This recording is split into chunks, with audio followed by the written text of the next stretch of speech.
এবার দেখাবো রাহুল সিনহাকে নিয়ে এবিপি আনন্দর সম্পাদক সুমন দেকে দেওয়া একান্ত সাক্ষাৎকারে কি বলেছেন বিজেপির রাজ্য সভাপতি শ্রমিক ভট্টাচার্য।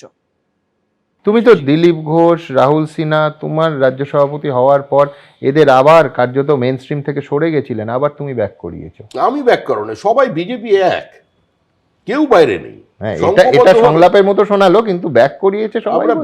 শ্রমিক ভট্টাচার্যের আমলে তারা ফিরে এলেন, পুরনোরা ফিরে আসছে, বসে যাওয়া নেতা কর্মীরা ফিরছে। শ্রমিক ভট্টাচার্যের কোনো মানে সময় বলে কিছু নেই। আমাদের সভাপতিটা একটা বহমানতা, কিছু বিচ্যুতি, কিছু ত্রুটি, কিছু দূরত্ব, ভুলভ্রান্তি তো সব জায়গায় থাকে। এখানে হয়তো আমাদের কিছু ছিল, সবাই তখন একভাবে করছে। দিলীপ ঘোষ ঘুরে বেড়াচ্ছেন বিভিন্ন গ্রামে, রাহুল সিনহা ঘুরছেন, তো কবে বসেছিল? রাহুল সিনহা আমার নেতা ছিল, রাহুল সিনহা প্রেসিডেন্ট ছিল, আমি জেনারেল সেক্রেটারি ছিলাম। আমাদের বয়সের ব্যবধান খুব একটা বেশি নয়, প্রায় একই সময় থেকে আমরা রাজনীতি করছি। আমরা বহু রাত জেগেছি, এমন সময় গেছে দোকান বন্ধ হয়ে গেছে, আমরা টিউবওয়েলের জল খেয়ে শুয়েছি। রাহুল সিনহা যখন ট্রেনে করে যেতাম, আমি তো বিছানা ফিছানা কিছু করতে পারিনি, কোনোদিন কোনো কাজই পারি না আমি। সুতরাং আমার ওই ট্রেনে যে সিটটা লাগিয়ে দেয় ওটা রাহুল সিনহা করতেন, তো আমি এটা ভুলবো কি করে? ট্রেনে বিছানা করার কৃতজ্ঞতা থেকে তো রাহুল সিনহাকে ফেরায়নি, সুনির্দিষ্ট কৃতজ্ঞতা বোধ থাকতে পারে। প্রত্যেকের তার রোলটা তোমার আমলে কৃতজ্ঞতা শব্দটা ভুল, ভালোবাসা, এটা আমাদের একটা আন্তরিক যোগাযোগ ছিল। পশ্চিমবঙ্গ থেকে বিজেপি রাজ্যসভার প্রার্থী হচ্ছেন রাহুল সিনহা। রাজ্য বিধানসভার হিসেব অনুযায়ী একজন প্রার্থীকে জিতিয়ে পাঠাতে পারবে বিজেপি, আর সেই আসনের জন্য প্রাক্তন রাজ্য সভাপতিকে বেছে নিল গেরুয়া শিবির। রাজ্যসভা নির্বাচনে প্রার্থী তালিকা ঘোষণা করল বিজেপি। পশ্চিমবঙ্গ থেকে রাজ্যসভার প্রার্থী হচ্ছেন বিজেপির প্রাক্তন রাজ্য সভাপতি রাহুল সিনহা। বিজেপির সঙ্গে তার সম্পর্ক 3 দশকেরও বেশি পুরনো। ছাত্রজীবন থেকে আরএসএস এর সঙ্গে যুক্ত ছিলেন রাহুল সিনহা। 1980 সালে বিজেপির সদস্য হন। এরপর প্রায় 9 বার বিধানসভা ও লোকসভায় ভোটে প্রতিদ্বন্দ্বিতা করে প্রতিবারই পরাজিত হয়েছেন। শেষবার 2021 সালে বিধানসভা ভোটে হাবড়া থেকে জ্যোতিপ্রিয় মল্লিকের বিরুদ্ধে প্রার্থী হয়েছিলেন তিনি।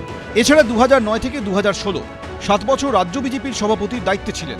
দীর্ঘদিন বিজেপির জাতীয় সম্পাদকের দায়িত্বও সামলেছেন।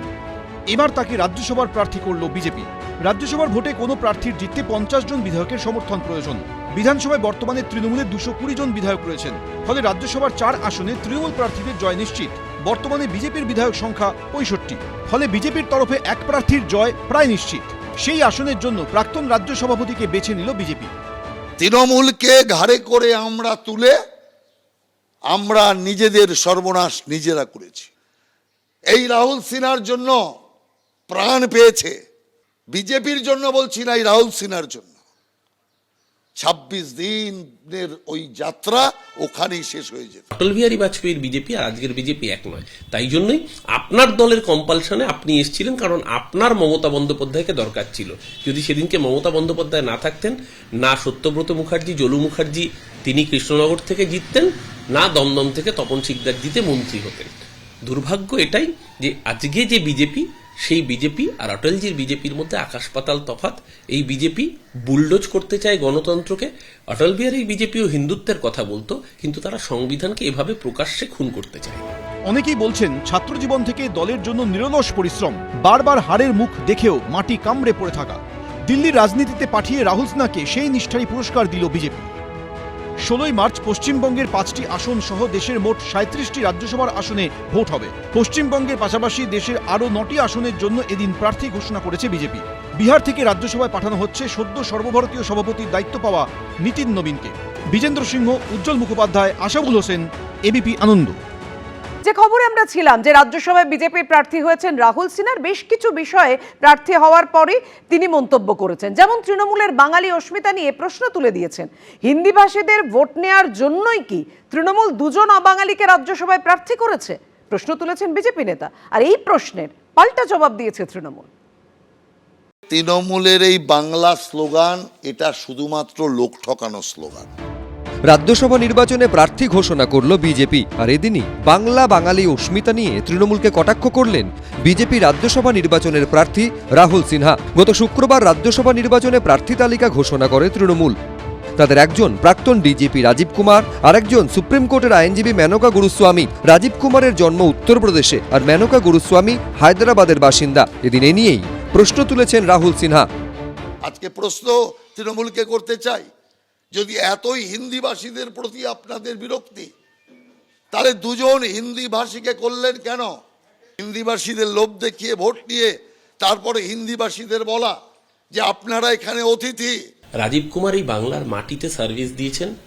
রাজীব কুমার ভারতবর্ষের অন্যতম সেরা পুলিশ কপ, আইআইটির গোল্ড মেডালিস্ট, ম্যাথামেটিক্সের তুখোড় ছাত্র, কম্পিউটার সায়েন্সের অনবদ্য নলেজ, সারা ভারতবর্ষের অন্যতম সেরা পুলিশ অফিসারের নাম রাজীব কুমার। এটা নিয়ে কারোর মনে কোনো সংশয় নেই। মেনকা গুরুস্বামী একজন শুধু প্রথিতযশা আইনজীবী, শুধু তাই নন, বাংলার স্বার্থে একাধিকবার সুপ্রিম কোর্টে সোচ্চার হয়েছেন, তাই গাত্রদাহ স্বাভাবিক। এর আগে লোকসভা নির্বাচনে বিহারীবাবু শত্রুঘ্ন সিনহাকে আসানসোল থেকে প্রার্থী করে জিতিয়েছেন মমতা বন্দ্যোপাধ্যায়। বিহারের ভূমিপুত্র বর্তমানে দিল্লিবাসী কীর্তি আজাদকে বর্ধমান দুর্গাপুর থেকে এবং গুজরাতের বাসিন্দা ইউসুফ পাঠানকে বহরমপুর থেকে সংসদে পাঠিয়েছেন তিনি। আর এবার রাজ্যসভা নির্বাচনে তৃণমূলের প্রার্থী নিয়ে কটাক্ষ করছে বিজেপি।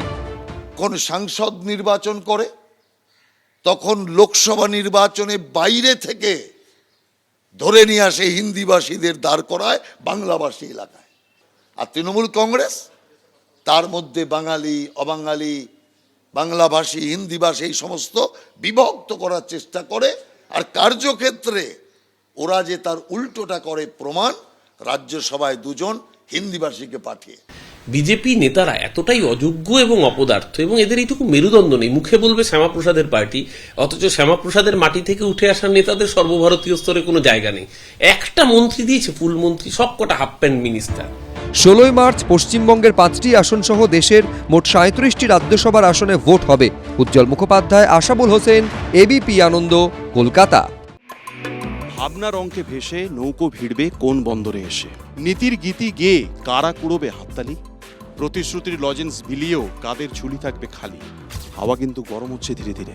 বিধানসভা নির্বাচনের আগে জেনজি বলছে কি, চলুন জেনে নেওয়া যাক।